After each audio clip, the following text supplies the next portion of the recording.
കലോത്സവം എന്ന് പറയുമ്പോൾ എല്ലാവരും മത്സരിക്കുന്നത് സമ്മാനത്തിനായിട്ടാണല്ലോ. ട്രോഫികളുടെ വലിയൊരു ശേഖരം തന്നെ ഉണ്ടായിരിക്കും ഓരോ കലോത്സവത്തിനും. അത് മാനേജ് ചെയ്യാന്ന് പറയുന്നത് ചില്ലറ കാര്യമല്ല, ഒരു ഒരു വലിയൊരു ടാസ്ക് തന്നെയാണ് ട്രോഫി കമ്മിറ്റിക്കുള്ളത്. അപ്പോൾ നമ്മളിപ്പോൾ ഉള്ളത് ട്രോഫി കമ്മിറ്റി സംഘാടകരോടൊപ്പമാണ്. അപ്പോൾ എങ്ങനെയുണ്ട് ഇപ്രാവശ്യത്തെ കലോത്സവം?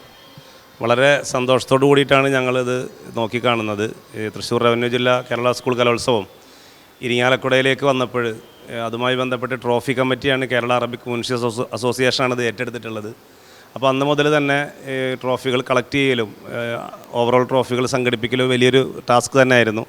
കാരണം ജില്ലയിലെ പല ഭാഗങ്ങളിലായിട്ട് വിവിധ വിദ്യാലയങ്ങളിലുള്ള ട്രോഫികൾ, കഴിഞ്ഞ വർഷം കൊണ്ടുപോയ ട്രോഫികൾ മടക്കി കൊണ്ടുവരികയും അത് ക്ലീൻ ചെയ്ത് ഏറ്റവും മനോഹരമായി ഭംഗിയുള്ള രൂപത്തിലാക്കി ഈ വർഷത്തെ കുട്ടികൾക്ക് ഒന്നാം സ്ഥാനക്കാർക്ക് നൽകുന്ന രീതിയിലുള്ള ഒരു സംവിധാനം കഴിഞ്ഞ 2-3 ആഴ്ചകളായിട്ട് ഇവിടെ ഈ വിദ്യാലയത്തിൽ വെച്ച് നടന്നുകൊണ്ടിരിക്കുകയാണ്. ഒരുപാട് അധ്യാപകരുടെയും ഇവിടുത്തെ ഹയർ സെക്കൻഡറി വിദ്യാർത്ഥികളുടെയും ഒക്കെ വലിയൊരു അകകഴിഞ്ഞ പിന്തുണ ഈ കാര്യത്തിൽ ഉണ്ടായിട്ടുണ്ട്.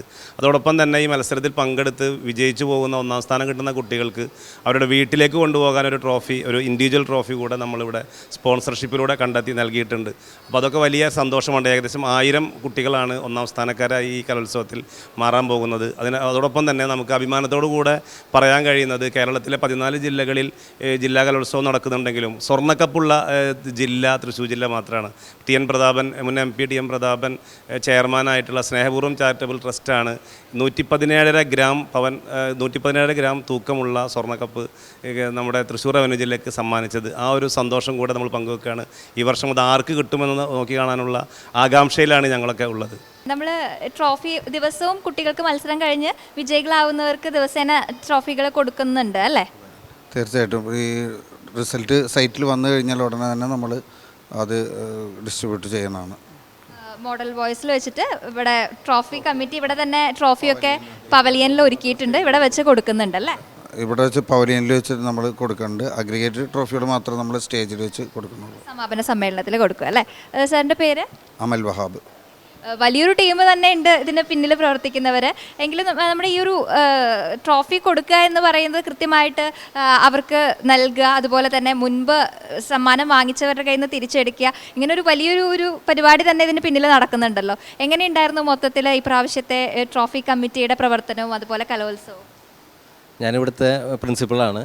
ഈ ട്രോഫി കമ്മിറ്റി വളരെ നല്ല രീതിയിലാണ് പ്രവർത്തിച്ചു തുടങ്ങുന്നത്. തുടക്കം മുതലേ തന്നെ അവർ വളരെ കൃത്യതയോടുകൂടി അതുപോലെ തന്നെ ട്രോഫി നല്ല രീതിയിൽ മിനുക്കിക്കൊണ്ടിരിക്കുന്നുണ്ട്.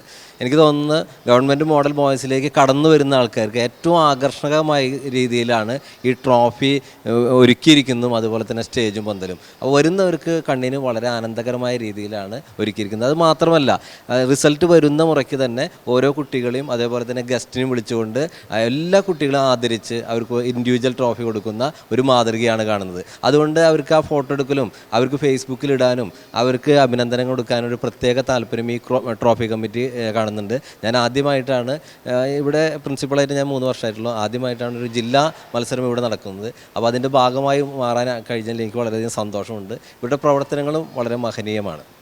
ട്രോഫി കമ്മിറ്റിയുടെ വൈസ് ചെയർമാനാണ്. സാറിൻ്റെ പേര്? എൻ്റെ പേര് റഫീഖ്. നമ്മൾ കലോത്സവ വേദിയിൽ എല്ലാവരും മത്സരിക്കുന്നത് ഈ ട്രോഫിക്കായിട്ടാണല്ലോ.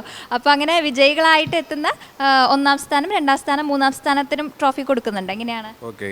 ഉപജില്ലയിലെ ഏറ്റവും മികച്ച മിടുക്കനാണ് ജില്ലയിൽ മത്സരിക്കുന്നത്. അപ്പോൾ അതിൻ്റേതായ ഒരു മത്സരം എന്ന് പറയുമ്പോൾ അതിൻ്റേതായ പിരിമുറുക്കങ്ങൾ, സംഘർഷങ്ങൾ അതൊക്കെ ഉണ്ടാവുമല്ലോ.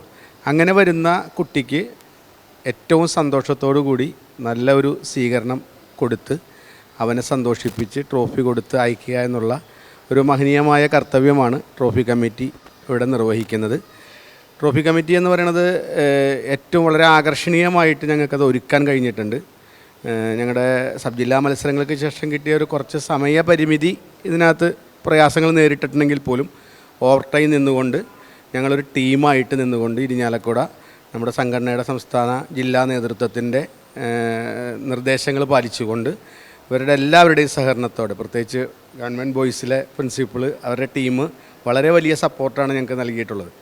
അപ്പോൾ അത്തരത്തിൽ ഏറ്റവും മഹനീയമാക്കുവാൻ നമുക്ക് കഴിഞ്ഞിട്ടുണ്ട്. എല്ലാ 1ാം സ്ഥാനക്കാർക്കും സംസ്ഥാന പ്രസിഡന്റ് പറഞ്ഞ പോലെ എല്ലാ 1ാം സ്ഥാനക്കാർക്കും വളരെ നല്ല ഒരു ട്രോഫി അവർക്ക് സ്വന്തമായിട്ട് സൂക്ഷിക്കുവാൻ വേണ്ടി, ഇതൊരു ഓർമ്മയാണല്ലോ, കലോത്സവം ഒരു ഓർമ്മയാണ്. അപ്പോൾ അത് സൂക്ഷിക്കുവാൻ വേണ്ടിയിട്ട് ഞങ്ങൾക്ക് തയ്യാറാക്കാൻ കഴിഞ്ഞിട്ടുണ്ട്. ഞങ്ങളുടെ ടീച്ചേഴ്സൊക്കെ ഉണ്ട്, അവരോടൊക്കെ അഭിപ്രായങ്ങൾ സ്വീകരിക്കാവുന്നതാണ്. നമ്മൾ തൃശ്ശൂർ റവന്യൂ ജില്ലയ്ക്ക് മാത്രം അവകാശപ്പെടാവുന്ന 117 ഗ്രാമിൻ്റെ സ്വർണ്ണ ട്രോഫി ഉണ്ട്. ആ ട്രോഫി ഇന്ന് ആർക്ക് നേടാനായിട്ട് സാധിക്കും എന്നുള്ളൊരു കാത്തിരിപ്പാണ്. ഇപ്പോൾ ഇതുവരെയുള്ള പോയിന്റ് നില നോക്കുമ്പോൾ ഇരിങ്ങാലക്കുട തന്നെയാണ് മുന്നിൽ നിൽക്കുന്നത്. കഴിഞ്ഞ പ്രാവശ്യം ഇരിങ്ങാലക്കുടയിൽ 2022 മത്സരിച്ചപ്പോഴും ഇരിങ്ങാലക്കുട തന്നെയായിരുന്നു അത് സ്വന്തമാക്കിയിട്ടുണ്ടായിരുന്നത്. അപ്പോൾ ആ ഒരു കടുത്ത പോരാട്ടം ഇപ്പോഴും തുടർന്നുകൊണ്ടിരിക്കുകയാണ്. അപ്പോൾ ഇന്ന് സമാപന സമ്മേളനത്തിൽ അറിയാം ആ സ്വർണ്ണ ട്രോഫി ആര് സ്വന്തമാക്കും, ഏത് ഉപജില്ല സ്വന്തമാക്കും എന്നുള്ളൊരു കാര്യം.